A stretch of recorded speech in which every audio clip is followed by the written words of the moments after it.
Join UF Hall of Famer and 14-year NFL vet Shane Matthews every weekday as he brings you all you need to know about your Florida Gators, including news, analysis, and opinions with some of the biggest names in sports. Find us on Spotify, Apple Podcast, Google Podcast, or wherever you listen to your favorite podcasts, or watch us live at 8 a.m. on Facebook, YouTube, and Twitter.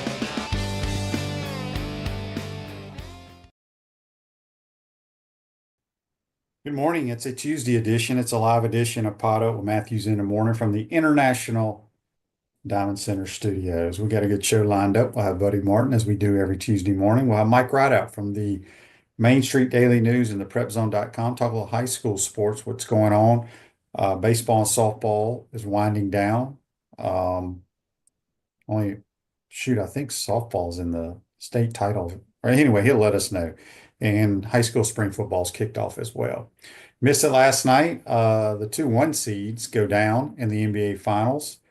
The Nuggets beat the Thunder, and the Celtics blow a huge lead and lose to the Knicks. And then I think the Florida Panthers lost to the Maple Leafs in the NHL playoffs. Let's go to the Titan More Hotline, courtesy of Comfort Tent. We're joined by the host of the Buddy Martin Show, the one and the only Buddy Martin. Good morning, buddy. How you doing? Good morning, Shane. I'm doing good.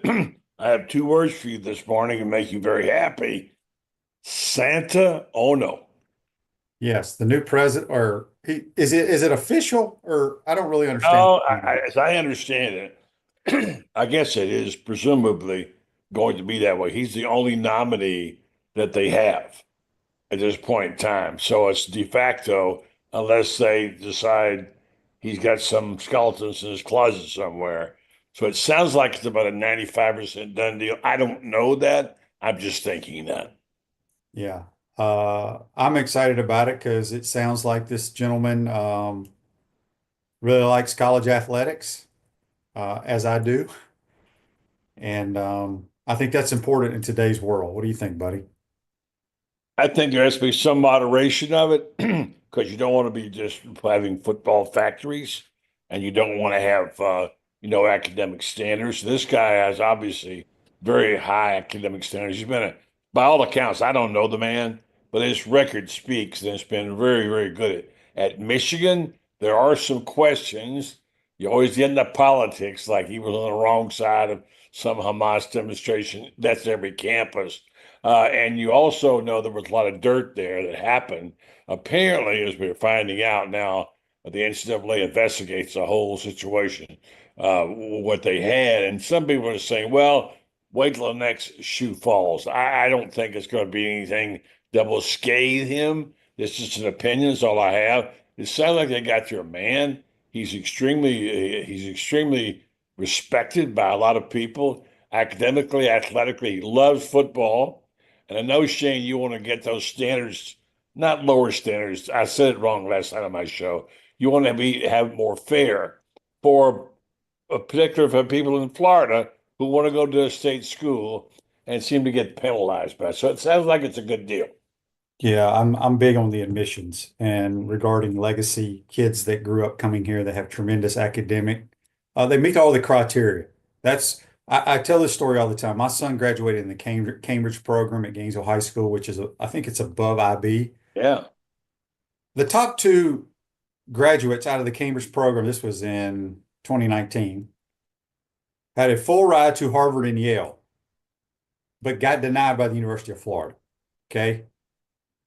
Whatever you want to say about Harvard and Yale in today's world, whatever, but yes, that makes no damn sense to me. And they ended up going to Harvard and Yale and not going to school here. So yeah, I agree.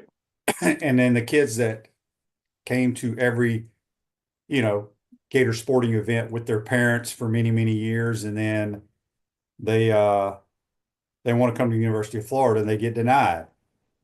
And they're great students with great families, and they deserve to be in school here, in my opinion. If they want to get support from Florida people, they want money for NIL. They do. Well, they want money for out of state, of course, and out of the country. I get it, but come on, people. That's why the damn student section has always not been up to par in the last 15 or 20 years. Um, But Gator baseball, obviously, they sweep a really bad South Carolina team, regardless of how bad South Carolina is. You needed to win all three.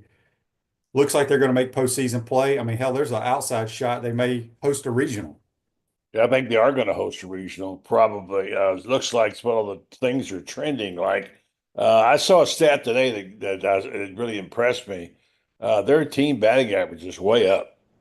They're starting to really hit the ball really well. And now they've found a Sunday pitcher. I'm so impressed with what Sully has done this year. People talk about, well, they just did. Listen, if he pulls this thing out and gets to Omaha somehow, this could be his best coaching job ever. So it's been fun to watch these guys. I mean, these young players come along and the home run power, that they've got now, the clout. It's been fun. Let's hope it doesn't stop now and they keep it going. Yes, and softball, as we discussed yesterday on my program, we talked on your show last night. Um, what a performance! Could have swept Oklahoma, get 2 out of 3. Uh, Actually, the SEC tournament starts today. It's going to be a bloodbath Yeah, in Athens, Georgia. We don't play till tomorrow. right. But, it's if you like college softball, this is a tournament. This is probably going to be more exciting than the NCAA tournament. 14 teams are going to get to the tournament. But anyway, I think the softball, you're right. It is probably top 3 on campus in terms of an interest. And this softball team, and Kendra Falvey, that was one for the ages. You talked about being there for the Thursday game. Lauren Meadows did a terrific piece for us about the culture in the stands and about the fans and the parents and how they supported it. I wasn't there and didn't see it, but when they were shouting, chanting her name, Kendra Falvey, it must have been magical in that last beating Oklahoma as they did the last 2 games. And Falvey, I got a kick out of Tim Walton because Falvey didn't even respond to the people chanting her name. He said, "You could at least wave, you know." Yeah. But she's amazing, and she'll go down as one of the great athletes ever in Florida. And what a classy young woman she is. Yep, for sure. A text on the Titan War text line from Kevin. He says, "Do you guys think it has to do with the NCAA rules why DJ gets a trainer on his own?" I don't know about all the rules. I doubt it. I don't understand it. I know people have their own swing coaches and all that kind of stuff. I just look. I don't know a whole lot of things, but I know how to throw a football. And if you could throw a football, you don't need to do a lot of this stuff with private trainers. And plus, with all the injuries, I would prefer that person to be working or being seen while he's working by the people that are going to take care of him during his career, Hmm. meaning the doctors and the trainers and the rehab people here at the University of Florida. That's my concern. Makes no sense to me. What should they be doing? I mean, Well, DJ, okay, so the tape, the video that came out all over the people, we saw I saw that. Yeah. he's working with a guy in Jacksonville that is a personal trainer who's never played quarterback. He's been doing it a long time. I don't know why people, and this is nothing against him because there's multiple people like him around the country. But my point of it is if he's hurt and he's under like you can only throw 10 yard, you can only throw 20 10-yard passes, whatever the rehab people have come up with. Why not do it with the people that you're going to be playing for this year, meaning coaches and the trainers that are going to watch you? And maybe I'm in the minority here. I just don't understand it. Well, you would know more than we do. There used to be the thing you couldn't have a coach present. Well, in today's world, buddy, there are a I million. know it's Here's different, the other thing. Bubba Spurrier helps with the quarterbacks now right? with O'Hara. I mean, they got all these quarterback coaches. They got plenty of receivers to throw Right. to. I don't understand. And Okay. everybody talks about your footwork. Look, it's the fundamentals of playing football, of playing quarterback, or every position are crucial. DJ's got a long windup. That's not going to change. You're not going to change it. It's too late in his career to change it. But he throws the ball fine. And this is just not directed at DJ. This is directed at a lot of things. I've never understood it. Uh, if you're a high school kid and you need a trainer, that's fine. because usually your high school coaches are not specialized or don't know. I shouldn't say we don't know what they're doing, but they got too much other going on and they're not getting paid enough money. So anyway, I went off on a tangent there for no reason. It's okay. It's a legitimate thing to talk about. And I don't know. I guess because he can, money's no issue, and he wants it if he's comfortable with it, fine. But there's a fine tuning here process I don't quite understand about what's wrong with him physically. I know that Kevin Brockway had a story about it too. It's the lower body, it's the shoulders, like three spots on him. What I don't understand was how he was able to throw the ball so well last year when he was hurt. So I guess they're kind of protect the franchise. Maybe sometimes over so. He didn't throw all spring, but now we're waiting to see him throw. And I don't think that'll be a problem. I mean, this is a really, really promising football team with a fantastic young quarterback that it could Yeah. spell. I see Joel Klatt, his piece.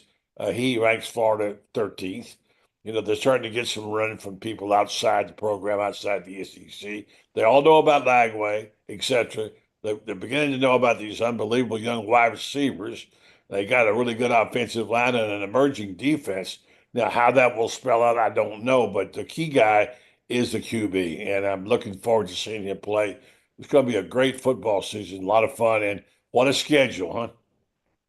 Yeah, same schedule, but most of those teams don't have their quarterbacks.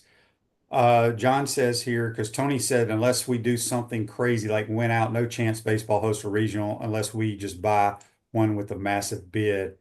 And then John replies, Florida's strength of schedule is high and they have a blue blood in baseball. That should get them some recognition. I don't know how it works. I just was talking to somebody the other day. They said it's possible that Mm-hmm. that we could. So anyway, I want to go back to this. David says on YouTube, brought to you by Quality Plumbing. Shane, there are about 15,000 legacy applicants each year that are great students. Some are better than other of those, David. That's what I'm saying. The freshman class holds about 6,000. Do the math, Shane. Get over your nonsense view on this. What do you propose? I propose that none of those damn people that study in the student union on game day, they're great students, but I just think they're missing out on the college experience. And maybe I care more about sports than I do academics. But I'm just telling you right now, I know for a fact that a lot of major donors that do a lot for this program in the last 25 years, Turned off. kids, grandkids were denied. And Yeah. that is ridiculous.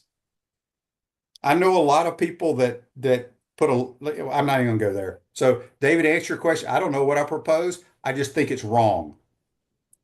It seems awfully difficult to get legacy athletes with really good academics in school sometimes when it shouldn't. But buddy, this has nothing to do with athletes. And even the I'm talking about a regular I know, but it freaking also, student. yeah, I agree with you on both fronts. No doubt about it. I know people just like you do who given their money and their life to university, and they're not athletic people, and their kids got Phi Beta Kappas potentially. They can't get in Florida. I mean, come on, man. Well, it's not just Florida, it's other schools. They do it Well, too. but I'm worried But I'm about telling you Florida. right now, I know multiple kids because a lot of like let's be honest, the heyday of Florida athletics started when Coach Spurrier got there. So it's Yeah. people around my age. And majority of the kids, you know where they're going, buddy? Harvard and Yale. No. Oh, They're going to Alabama and Ole Miss. yeah, that's true. They're leaving the state of Florida. They're not going to FAUs and the UCFs. They're going to Alabama and Ole Miss because regardless of what you want to say about academics, those schools want those kids. Yeah. And I think we should want the legacy kids. So anyway, All right, you're on the record with that. I'm with you. Shane, can I say Lauren says here on YouTube, brought to you by Quality Plumbing, a lot of universities going in the same direction with admissions. Ohio State's going through the same thing. People are not happy there either. And they shouldn't be. Yeah. They shouldn't be at all. One thing I said, Shane, I meant to say softball. Talk about the team average. I said baseball. But as far as team average, now softball is 304, 34 points higher than last year in team's batting average, which was 270. Why are they hitting the ball so much better, Shane? Well, you talking about softball? Yeah. Well, I mean, they went to the College World Series last year, and they pretty much have. Well, here's where I will tell you what's helped. Mia Williams struggled severely last year as a freshman. Mhm. She's leading the team with home runs this year, and it's incredible the sophomore year she's had. Taylor Shoemaker, the true freshman, phenomenal hitter. Um, but the core of their hitters are still here. And honestly, uh, you lost one of the best players in Skylar Wallace that we've ever Right, had. He was a right. tremendous hitter. But you had Corby Otis, you have Jocelyn Erickson, who was the SEC Player of the Year. Uh, Walsh. they are not having the same type of year at the plate as they had last year. So I don't know the answer to that. Well, if they're 34 points higher than last year, so it's amazing. It is amazing. Um, all right, buddy, real quick on tightening our text line. This is from James. He would like to know, buddy, do you plan to write any more books? Maybe. I got two or three I'm working on. Right now, I'm into publishing and editing books. We're working on a basketball book. My friend in Ocala there, who's a terrific editor and writer, and I are working on this. uh,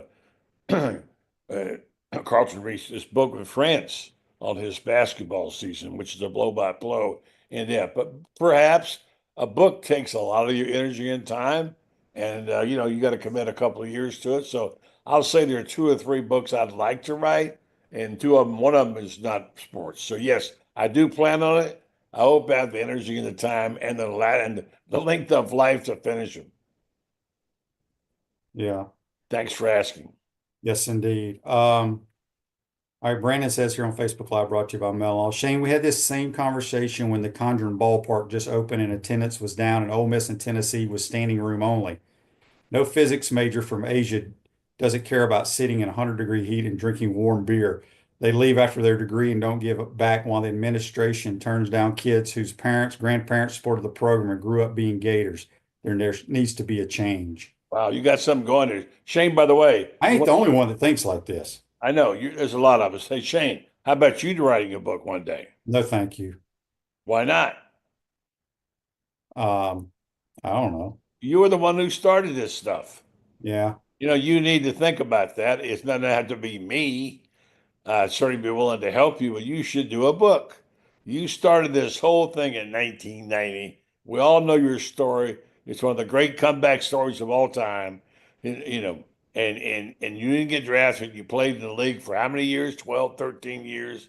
And you are really kind of the godfather of these championship teams. So you need to think about this as something. Wouldn't you want your great grandkids to know about this? Because they won't know it when they get around. Would you like them to know who their granddaddy was? That he came from Mississippi. He was on the fifth or 16. He led the team to his first SEC and the dominant period and started a dynasty. Wouldn't you want them to know that? Yes, you would. Well, they can read they can get on the internet and read. No, no, no, no. You don't read books and the internet are not the same thing, Shane. Just Yeah. remember, okay? It's not the same. Andy's question on Facebook Live brought to you by Mel Law. Shane, do you think Tim Walton will tinker with the lineup like he did versus OU as these tournaments play out? Well, really, if I'm not mistaken, he only switched Jocelyn Erickson and Taylor Shoemaker, I think. I'd have to go back and look. I should know that. But Tim has been known to tinker with his batting lineup to get it going, and obviously it worked, and he may stick with that. We'll know more game one of the SEC tournament what he plans to do with his batting Yeah. uh, order. So I'd like to know if anybody else had the same problem I did getting the games on TV. Oh my gosh. I did enjoy the radio broadcast, so they were terrific. Uh, and because I couldn't get it on TV, and they kept moving the channels around because of all the weather delays, and I set my TV, what they call it now, they don't call it VCR anymore. I set that in one channel, and then it switched. I mean, I'm having a hard time getting these games on TV. I know it'll be easier now, but the games like this past weekend, it's like a big black hole when you're trying to get the baseball game in South Carolina. And that was some weekend, I'm telling you. it was a great weekend, and it's going to be a lot of fun going to play Texas out there this week. Ruse Ogre State Farm Office is a team of dedicated insurance professionals ready to help life go right with the right insurance options for you and your family. Visit ogreinsurance.com. Give them a call at 352-240-1779. We got Buddy Martin here for a little bit more. Then we'll have Mike Ridaught. We'll do a little Baker Sporting Goods High School roundup with kind of the school season coming to an end with baseball, softball, and then spring football starting. Yeah, Shane, by the way, you owe me because About what? I used your sponsor last night in my show tease. I said thought regarding the baseball and softball games over the weekend. We had two International Diamond Center gyms, GEMS, for the games this weekend. So, all right, I got my hand out. I'm ready for my check. There you go. Maybe they'll throw you a diamond or a new watch or I'll something, be all buddy. right. Yeah. Yeah, for sure. This text on the Titan Tomorrow text line from George in Savannah. He says, Buddy, do you agree with the publication that came out that said Billy Napier was the 15th rated head football coach? I don't think that's correct, in my opinion. I mean, look, I mean, anybody. that's somebody I don't even. We talked about this a couple of weeks ago on the show. I don't remember who posted that on Twitter, but I don't agree with it either. Hey, who posted it matters. Anybody can have a Twitter account and become quote unquote media. That's why it doesn't matter when these people say things. With the real, tell me somebody who says that, if there's, whoever, college football, Joe Klatt, whatever, then they have to be married. Nobody believes that. I mean, what rating? First of all, I mean, you're rating him on this past year. How about the last four games of the year? How does he rank there? I mean, these rating systems are a joke. Billy Napier is a good football coach. You said yourself many times that you didn't disagree with his play calling, despite the Well, fact that we've had. well, look, I mean, there are times when I disagree with it, but Well, what as coach would know it? as I say it during football season, it seems like every day on this program, people have problems with play calls when they don't work. Mhm. And if we had PodUp with Matthews in the morning and the Buddy Martin show on the internet in the 90s, people would be raising hell about some play call that Coach Spurrier had. I mean, not every one of his worked. Yeah, We'll just forget that. for sure. Yeah. So anyway, all right, buddy. Golf. Yeah. How about golf? Yeah, the golf this weekend was a joke. They have to do something about that the golf course that they play the Byron Nelson at. It's they can't play that golf course anymore. It's way too easy. Gator men's golf starts up Monday. Women's they sit in fourth place, and I think they teed off this morning. Got to be top five to move on. They've had a tremendous year. But the PGA, buddy, we're 2 weeks away or a week and a half away. You got an early pick for us? I'm going to go really off the charts here and make one that's not, it doesn't show the form, but Jordan Spieth's going to finally do it. He I plays. wouldn't say Jordan Spieth. Doesn't he need to win the PGA to complete the Yes. Grand Slam too? Yes, exactly. He does. So, and he has been struggling, and he found something in that third round. And the fourth round, he played his best golf he's played in years.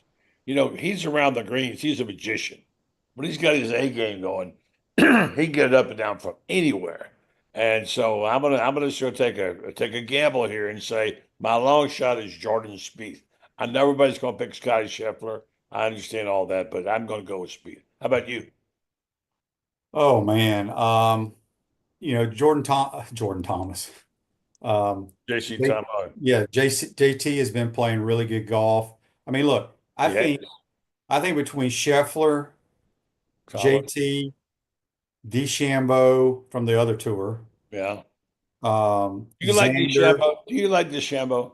I used to couldn't stand him, buddy. I love it. He's grown on me, I love but it. it still irritates the hell out of me how robotic and mechanical he is. It drives me nuts. But you notice what he does? He high fives everybody. Yeah, that's fine, but he's still a robot, and He's a heck of a I'm not a player. fan of a I robot. think he's got an awkward putting stance. He does one of these things but he He's a makes robot. he's a good robot. Yeah. So I don't know. We get closer, I'll definitely do my Peachland Dental picks All with right. JT. All right. But it's going to be fun because there's so many. Here's what people, and we're probably losing listeners here when we start talking about PGA. And you're one of them, buddy, because you love the stars in golf, right? I Well, like these. yeah, I I like have these my damn. favorite players, I and like these young guns, man. There yeah, are so many good players, like studs that people don't know much about on the PGA yeah, Tour. yeah. That in the next 5 or 10 years they're going to know about him, and that's what I like. All right, well, fine, but just all about the eyeballs and the ratings and stuff. You got the I don't golf. care about all that. I don't care Well, about that. hey, but the sport has to survive. They've got to get viewers to do that, and you can't do it with these guys that you never heard of. That's all well and good to have a bunch of first-time winners, but give me DeChambeau, give me JT, give me Scotty, give me Jordan Spieth, who's been around for a long time trying to win the Slam. Those are the storylines. These other kids are good players. They don't have any backstory, Shane. Oh, they have a lot of backstories you're But just they're not not aware of. anything we care about. Okay, it's All like right. they're public stores we don't care about. Andy's question on Facebook Live brought to you by Mello. When Ricky Castillo played with Scheffler on Saturday, how does that impact him Yeah, I don't know much about him, by the way. Do you? Yeah, I know a lot about him. He's a freshman. Oh no, this is year two. He was on Corn Ferry last year, got his card this year. He's good friends with my son. He and Fred Biondi, who won the NCAA Okay, championship. that's good But stuff. Ricky is a stud. He Yeah. came in fifth, and you're going to see him on the tour. Okay. And that's what I'm talking about. There's a ton of young kids like him Yeah. Yeah. that people will know who they are. Florida Crackers, the brand for original Floridians. Great food and southern hospitality in the center of the universe, Brooksville, Florida. FloridaCracker.com. Buddy, who you got on the show tonight? Well, it's going to be tonight. It's going to be Coach Meadows. He's got Rob Bryan. He's got Ryan Eckhart, a Gator softball broadcaster, and he's got Jennifer Falvey, his mother of Kendra Falbion. That's going to be interesting. So That'd be check him out nice. tonight. Lauren Meadows will be on his show. I think it's called the Gators Lowdown. I believe now the Lowdown with Lauren Meadows tonight at nine I like o'clock. that. That's a good name. It is a good name. All right, buddy. Listen to This Day in Sports brought to you by Campus USA Credit Union. Put some star power to work in your financial life. Campus USA Credit Union. 1997, Rick Pitino Mhm. becomes the coach of the Boston Celtics. How about that? Shocker. I He give left you one. he left the Kentucky Wildcats to go coach them. I know. Here, I'll give you one. 52 years ago today at Churchill Downs, a horse named Secretariat ran and won. I was there. It was an amazing day. I still have an uncashed ticket on Secretariat. Well, that ain't real smart. That's the souvenir. It was How only much would that have paid you, buddy? $2.40. It was such a Oh, favorite. he was a huge favorite, huh? Yeah, huge favorite. Yeah. And I got one on him for all three races. I cut all three and I got tickets uncashed on all three. I have no idea how to find out how much it's worth. Probably nothing. All right. Well, buddy, what else you got? Anything else before we let you go? That's about it. I'm just excited about what's going on now with baseball and softball. By the way, Joel Klatt did rank the Gators at 13, I think I said, in his top 25 poll. He's one of the guys I do respect, by the way. And so he likes Billy Napier, despite the fact that they're ranking him down there. Have a good week. Have a good weekend, Shane, and we'll get caught up here soon. All right, that's Buddy Martin. Join us on the Titan Tomorrow Hotline. Go to work on that book, by the way. Come on. Yeah, I'll be right on that. He's joining us on the Titan Tomorrow Hotline, courtesy of Comfort Town. Quick timeout. Come back. We're going to get Mike Ridaught. We're going to talk a little high school kids. What's going on in the sports world here in the state of Florida? You're watching and listening to PodUp with Matthews in the morning from the International Diamond Center Studios. We'll be right back. Our premium sponsors are Campus USA Credit Union, International Diamond Center, Meldon Law, QC Kinetics, Dave & Buster's, UF Health Orthopedics and Sports Medicine Institute, JF Hayden Craft Liqueurs, Florida Cracker Kitchen, Los Linderos Tequila. Gridiron sponsors are Baker Sporting Goods, Comfort Temp, Electronics World, Florida Victorious, Gallo Car Wash, Miapa Latin Cafe, Peachland Dental, Quality Plumbing, Ruse Ogre State Farm, Silverback Concrete, 84 Lumber, Big Mills Cheesesteak, Celebrate Primary Care, Dowling Signs, Gator Bait Media, Gator Dominoes, Ironwood Golf Course, Okido America, Tropical Smoothie Cafe, UF Bookstores, Nest and Wow, MG&A Wealth Management.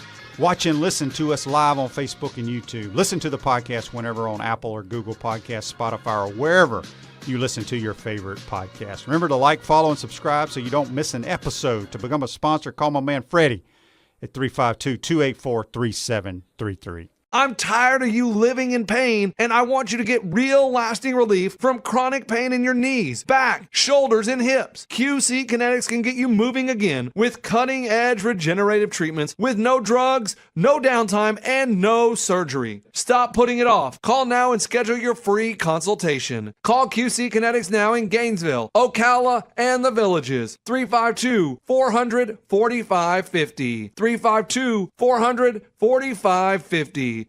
Hi there, this is Coach Steve Spurrier, and I want to let you know that by popular demand, Spurrier's Gridiron Grill's delicious brunch is now served in a premium buffet.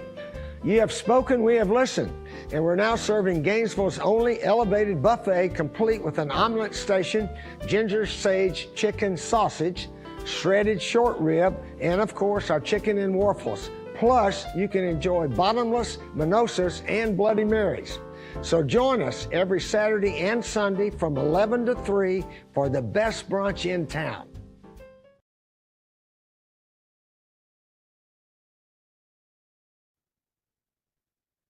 Welcome back to the International Diamond Center Studios. The Pouncey twins provide all of Gator Nation with the highest quality liqueurs made by J.F. Hayden Craft Liqueurs. Find your favorite flavors at Spurrier's Gridiron Grill. Back to the Titan More Hotline, courtesy of Comfort Tent. We got our man Mike Ridaught from the Main Street Daily News and PrepZone.com, who does a tremendous job covering high school athletics. Mike, good morning. How you doing, buddy? Hey, good morning, Shane. Busy time of year, but a fun time of year. Yeah, no doubt about it. Let's start, and correct me if I'm wrong. We're still playing softball, correct? Yes, we're playing softball and baseball. Yeah, I knew baseball. Isn't softball a little bit farther ahead, or no? No, actually, it's the other way around. Softball actually just wrapped up their district tournament, so they have not begun regional play. They begin regional play this week. Okay, well, let's start with softball. Obviously, I believe the one team that's always pretty good in this area, the Lady Canes from Gainesville High School. Yeah, but the interesting thing about Gainesville, and they advanced to the state championship game last year and lost a heartbreaker in extra innings, was the fact that they had their star pitcher, Leanna Bordage, who struck out 250 last year. We find out at the start of this year that she's battling some kind of an injury. There was even some discussion of a possible surgery, which would mean season-ending surgery. So we weren't sure what we were going to see out of Gainesville High School. And early on, without her, that became even more evident because they actually lost, Shane, their first 4 games of the year. They lost to Columbia, they lost to Williston, Swanee, Santa Fe, some decent teams in there. But the fact that they started 0-4 and they were without Leanna Bordage, people were wondering, okay, can this team win without her? Well, thankfully, they have been able to win without her, thanks to Madison Gillens, who's a transfer from Hawthorne. She leads the team with a .483 batting average. McKenna Sullivan is second on the team with a .451 average. But it was Sullivan who has kind of taken over in the circle, and this year leads the team in pitching, has pitched the most games for them this year, and actually has done pretty decent, to be honest, in the circle, all things considered, with a 2.57 ERA. But here's the good news, Shane. Bordage has come back just in time for the postseason. Now, is she 100%? Probably not. I don't think that she is. No one knows, to what degree she's going to be available. But the fact of the matter is, they just went to Deltona in the district championship game. Deltona was the higher seed, and Bordage pitched the last 6 innings of that game and almost threw a perfect game. She's only pitched in 5 games here at the end of the season, 15 innings. And in those 15 innings, Shane, she's walked 2 and struck out 34. So you can see what a huge difference she makes in the circle. And if they've got her in the circle, I think they got a chance. Not to say, they wouldn't have a chance without her, but there's no question they're a different team. They're a Final Four team easily, excuse me, with her in the circle. So, because they had kind of a slow start, their seeding is basically going to kind of put them on the road for a little bit. Now, they will be at home against Bellevue in the first round of the playoffs. The 5A state playoff starts on Thursday. They just beat Bellevue in the district semifinals. I think they'll win that.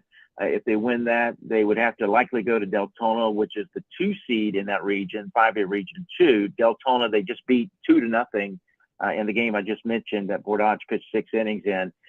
Possible matchup on the road at Winter Springs, which is the 1 seed, and then you get to the Final Four. So you just take them one at a time. They've already beaten Bellevue. They just beat Deltona.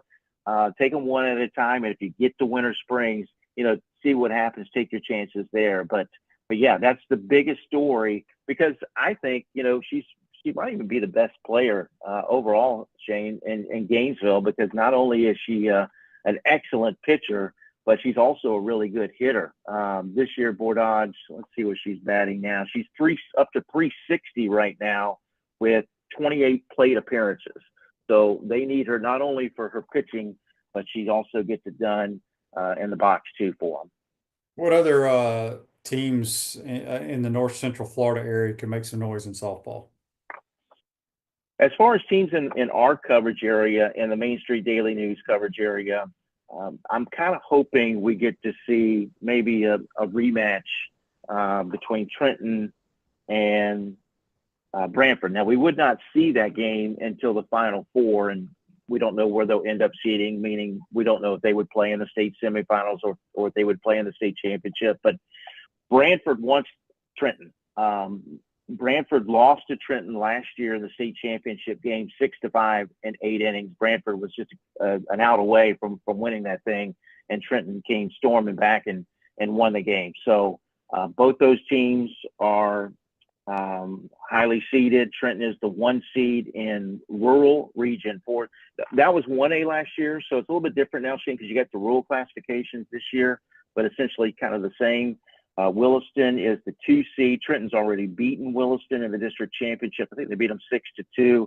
That's a potential region final matchup for the right to go to the Final Four. So I think Trenton with Addison Allaire, some good pitcher in her own right in the circle for Trenton. Also a really good hitter. I think Trenton will get back to the Final Four. Brantford's got Fort White. Brantford's the 2 seed. Madison County is the 1 seed in that region.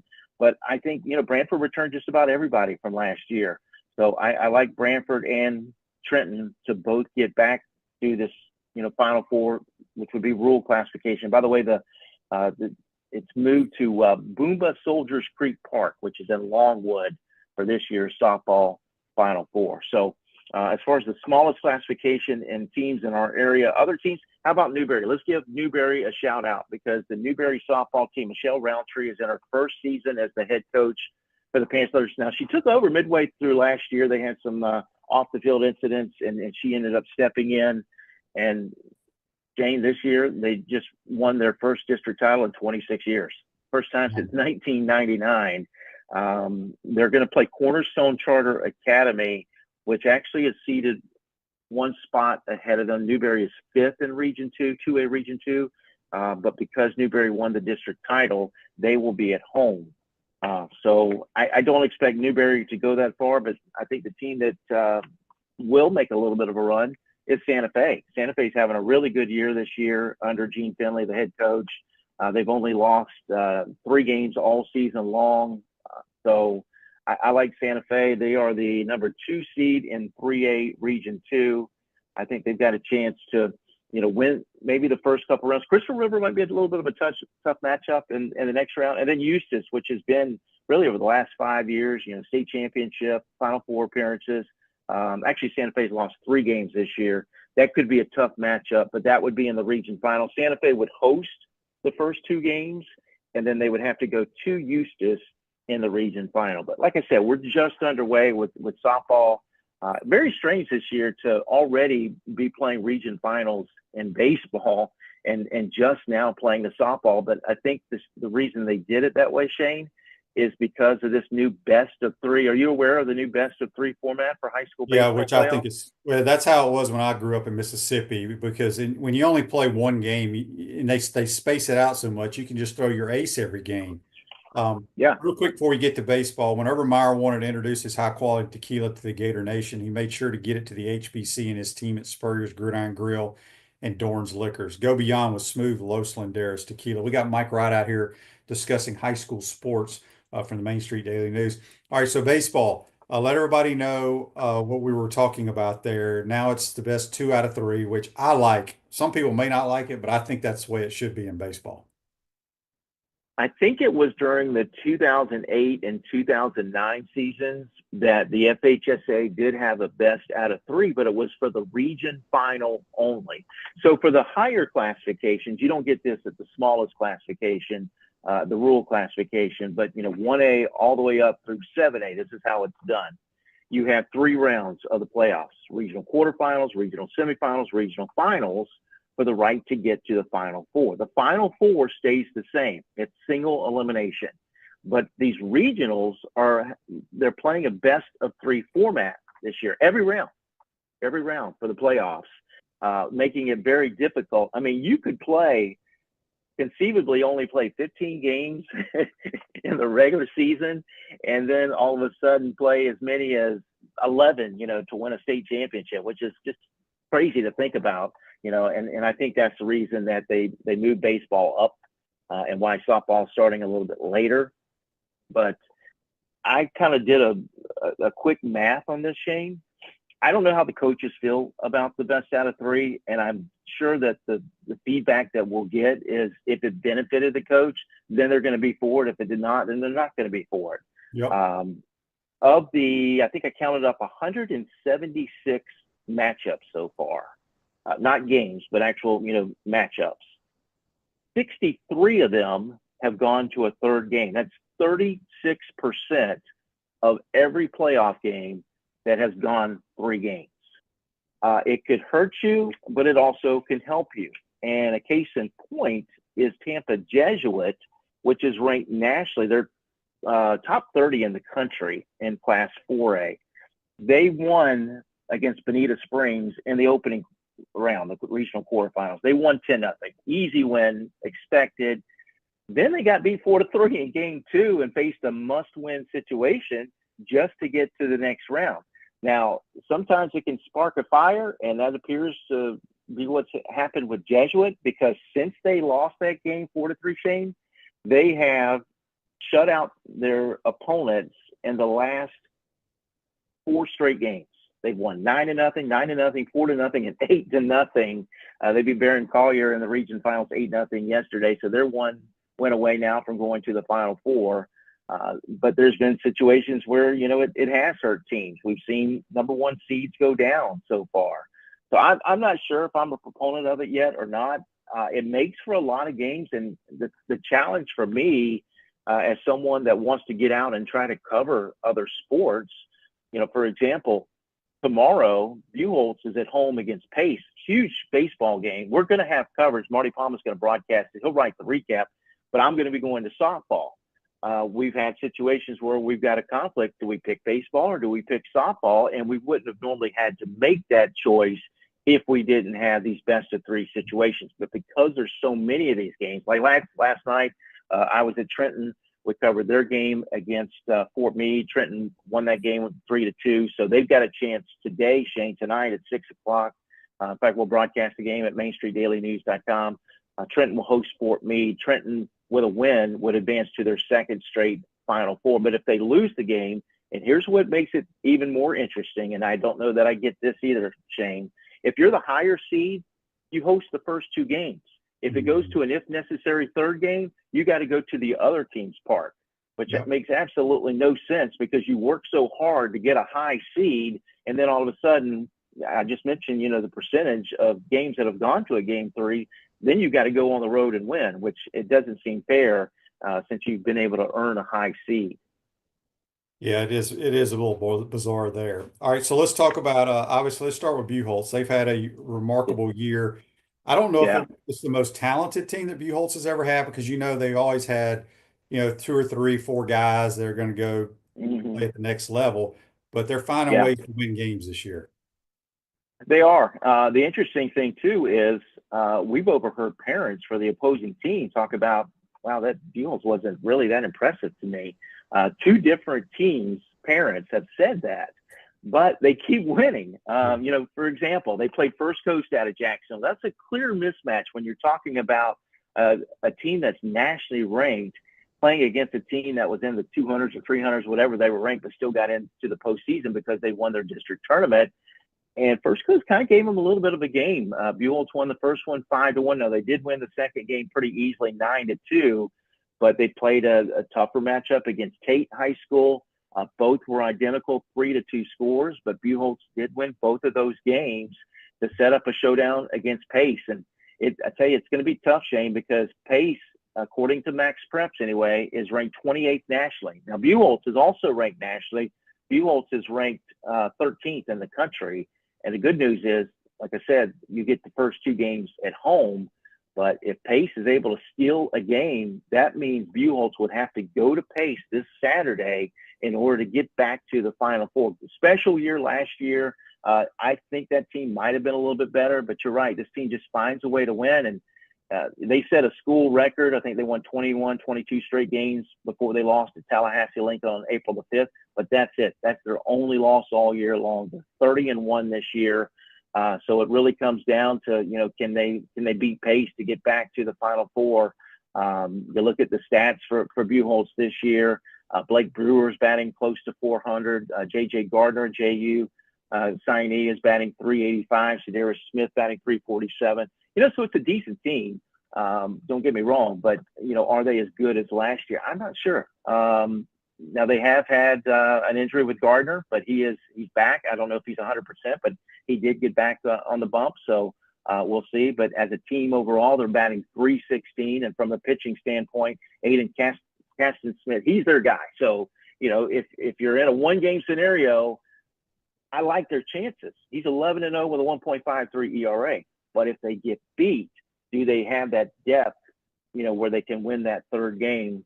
That's what makes it tough. And we'll see if Buell's can get back to the Final Four. But no question, Pace is going to be a tough matchup. And that series starts tomorrow, 7 o'clock on Wednesday, 6 o'clock on Thursday. And we'll actually broadcast both of those games at MainStreetDailyNews.com. Yeah, it's interesting you said that the opposing team parents, that's what they said to you, because I'm in the high school sports business. I hear it from all the coaches. It's Right. It's just one of those deals where it's their year. They're winning all the close games, and having a phenomenal year. Anybody else in baseball got a chance to make a little run? As far as I mentioned Trenton, Trenton's one win away rather from a Final Four appearance, which would be their 2nd straight. And it's a young team. They've only got 4 seniors. They only had a couple of seniors last year. So Chris Marlowe's done a great job with that program. Swanee, they've gotten to the region final in 3A, Live Oak Swanee, but they're playing at South Walton, which is nationally ranked. South Walton won the game last night 3-0. It's going to be tough for them to steal one on the road. And as far as teams in the Main Street Daily News coverage area, Shane, that's it for us. Union County's the other team, but they got beat by Lafayette last night, 7-2. That's a matchup of the top 2 seeds in Region 3. I think Lafayette will beat Union County and get to the Final Four. But if Union County can somehow, steal a win today, then Union County would host on Thursday for the right to go to the Final Four. And if you're at home, who knows what could happen. But yeah, we're kind of down to the slim pickings, if you will, for high school baseball. St. Francis Catholic, they won their first district title in program history this year. They beat Oak Hall in a best out of 3 in 3 games in the regional quarterfinals. They had to play Oak Hall again, who they beat for the district title. They won 20 games for the first time in program history, but then they lost to Orangewood Christian in the 2nd round. Orangewood Christian lost last night to Mount Thor Christian in the region final in that first game of the series. So, but that's it as far as high school baseball in our area. So we're kind of winding things down for the locals in baseball. Yeah.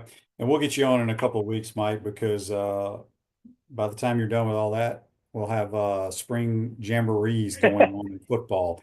Yeah, and the funny thing is, Shane, is all this high school football spring practice has already started. I've been so engulfed with softball and baseball that I have not even looked at high school football yet. I know that spring games are coming up. I think as early as maybe May the 14th. I think. Wow. But that's also the Final Four for high school baseball, and I might even be in Fort Myers. So, but yeah, that sounds good. By then, that'll give me a chance to check in with the schools and find out, how spring has gone and then what we might be able to anticipate or expect for the fall. Yep. Mike, let everybody know how they can follow your broadcasts and read all your stuff at the Main Street Daily News. Yeah, the good thing about Main Street Daily News is we don't have a paywall. So you can check out all of our stuff for free. You'll see my recap of the game last night between Trenton and Fort Meade. I also wrote that story about Newberry softball winning its first district title in a quarter century. Buchholz walking off, advancing to the region final. You can see that recap of their game against Tate, etc. Just go to mainstreetdailynews.com.